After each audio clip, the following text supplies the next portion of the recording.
ირაკლი ალასანია სამეგრელოში წინასაარჩევნო შეხვედრებს განაგრძობს. ქართული ოცნების მაჟორიტარობის კანდიდატი ზუგდიდში ამჯერად ჭითა-წყარისა და ზედა ეწერის მოსახლეობას შეხვდა და ადგილობრივებს საკუთარი წინასაარჩევნო პროგრამის პრიორიტეტები გააცნო.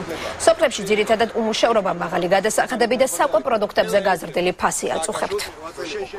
დაამთავრე, დაიხურე ქუდი და ხალხს პირადად მეც მყავს სახლში შვილი დავსაქმებელი, რომელმაც დაამთავრა მაგისტრატურა, მიუხედავად იმისა, რომ ტესტირებებს გადის და ქულებს იღებს, მაინც პასუხი ყოველთვის ერთი და იგივეა.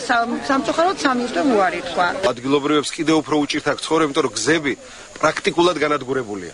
ამიტომ პირველი რასაც გავაკეთებთ, ჩვენ ხელისუფლებაში მოსulis შემდეგ მოვაწესრიგებთ შიდა გზებს.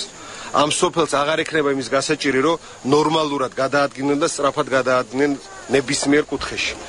ასევე ვისაუბრეთ სოფლის მეურნეობაზე, როგორ გავმართავთ 1 მილიარდი, რომელიც სოფლის მეურნეობაში ჩაიდება, ყველა ჩვენს გლეხს მისცემს საშუალებას მიწა დაამუშავოს და პროდუქცია, რომელიც ექნებათ, გაიტანონ ბაზრებზე.